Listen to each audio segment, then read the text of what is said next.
What's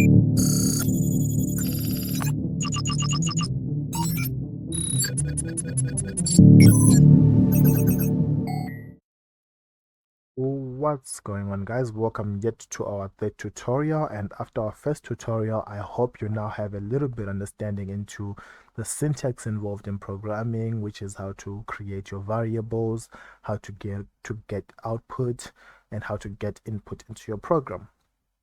Now this will allow you to be able to do many tasks as you are running along the program. Now we are done with this project, right? So let's close it and start a new project.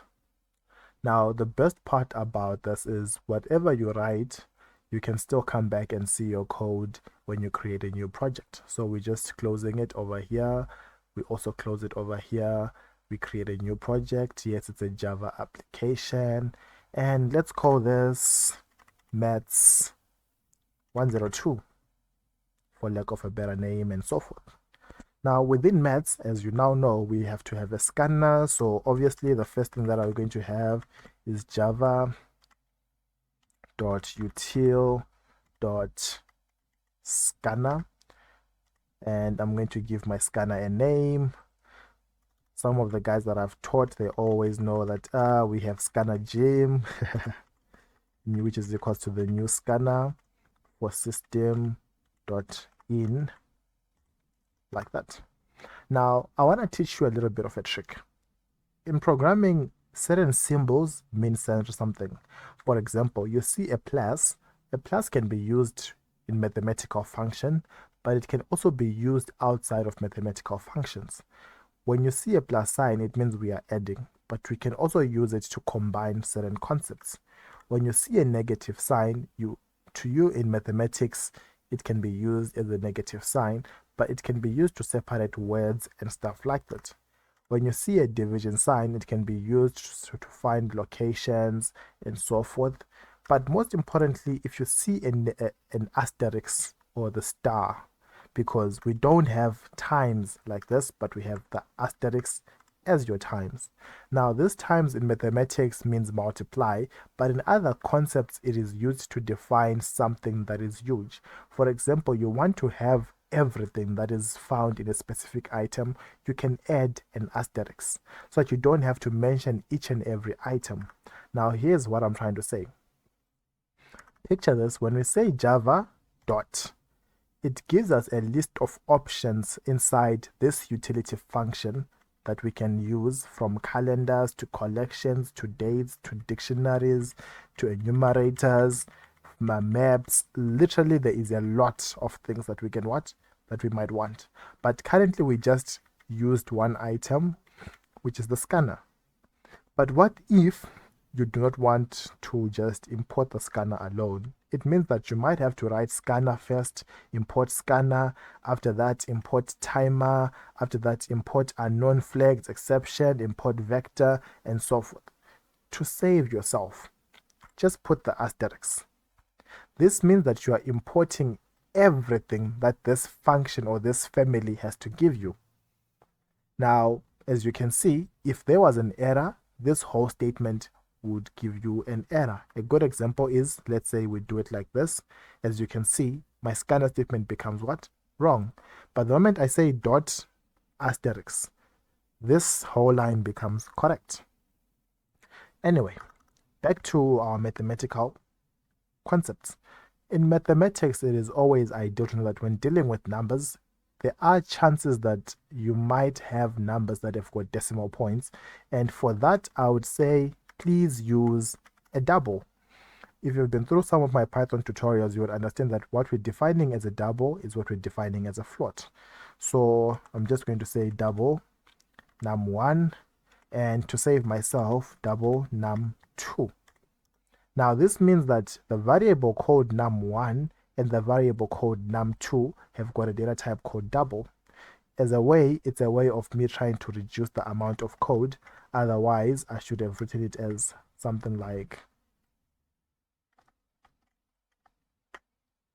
num1 and num2, like this. But then to save myself all the stress and all the writing and all the texting, I can just write num1 and num2 having a what? Double data type. So obviously this was, let's just say, variables. Now let's say getting information. So as always, our SOP system system.out.println, then we tell it, all right, please enter, let's just say, the first number. I like just adding a little bit of extra space. Now after entering the first number, obviously you want to grab the first number as always. So first number, we're going to store it in num1, so it will be num1. Sorry about that. It will be num1 is equals to our scanner's name dot next, and don't forget the data type, which is double, and like that. Our second value, copy paste, then just change what it looks like, which is going to be second number.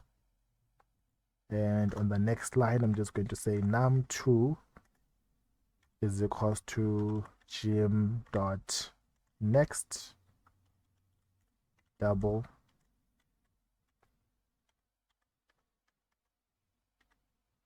Again, in other words, it is going to grab our first number and our second number into num1 and num2. Now let's create some for a bit of formulas. Now it is allowed that you can create variables in between the going of the program, or you can create them prior to your program. So I'm just going to create a few variables. Now let's say we're going to do addition, subtraction, multiplication, division, and modulus, which is what we call the remainder. So we're going to have 5 variables. I'm just going to call them A, B, C, D, and E as the names of those variables. So whatever num1 and num2 is going to do, it is going to store it in either A, B, C, D, or E. So first formula, we're going to say it's adding. Mind you, a comment is not read by the program, so it is skipped. So all right, let me just say, yeah, it's adding. We are going to say, for us to be able to grab the information that is going to occur for adding between num1 and num2, we are going to store its results in A.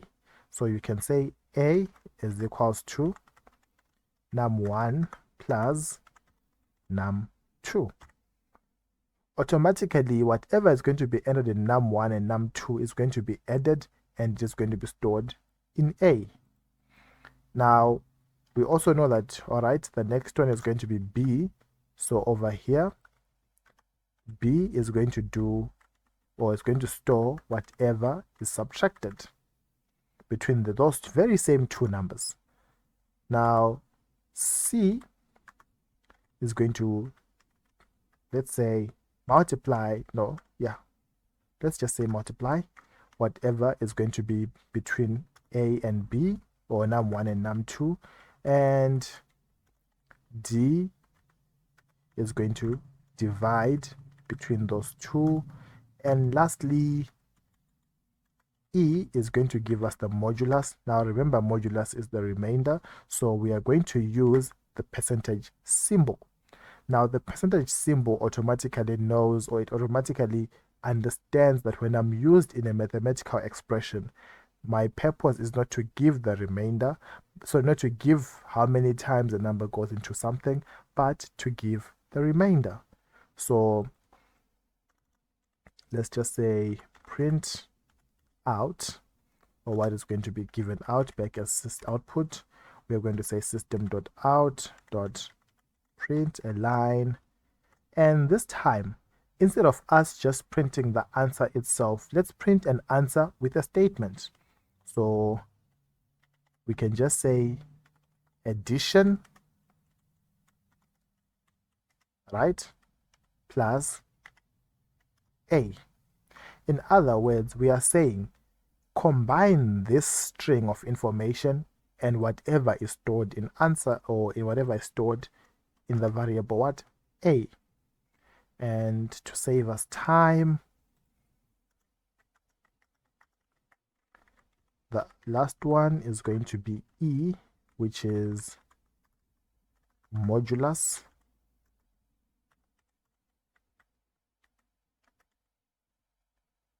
The next one, it's going to be division. In D, in C, it is going to be multiplication. Oh, that's a very, very long word. And subtraction.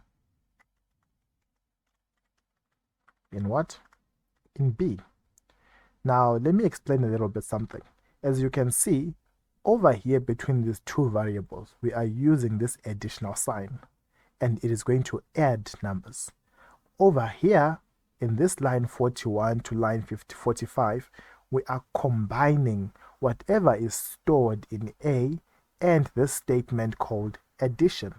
This means that we are concatenating. We are not doing the actual mathematical addition, but we are concatenating. Now, if we run our program, let me just increase my output window. Enter the first number. Let's just say, all right, our first number is going to be 5, and our second number is going to be 6. Now, for this, I'm going to bring a calculator first so that we see if what we did is wrong. All right, so 5 plus 6, we get the answer of 11. So for addition, we're expecting 11. 5 minus 6, we're expecting a negative 1. 5 times 6, we're expecting what? 30. And 5 divided by 6, we're expecting 0.833333, that. Now, if we go scientific, why scientific? Because we want to find modulus. So 5, which one? Modulus 6. The answer is 5. Right? Now, if I press enter, as you can see, addition, it's 11. Why 0.0? Because our numbers are defined as doubles. Subtraction, 5 minus 6, it's negative 1. Multiplication, 5 times 6, it's 30. Division, 5 divided by 6, it's 0.8333, that. You can round this off by using a set precision to reduce the amount of decimal points. And lastly, modulus, 5 over 6. Now remember, it's the remainder. 6 into 5, it's 0, but we still remain with 5, hence why it wrote 5.0. Thank you so much for this tutorial. I know it was a little bit longer, but I hope we enjoyed and we grasped the concept.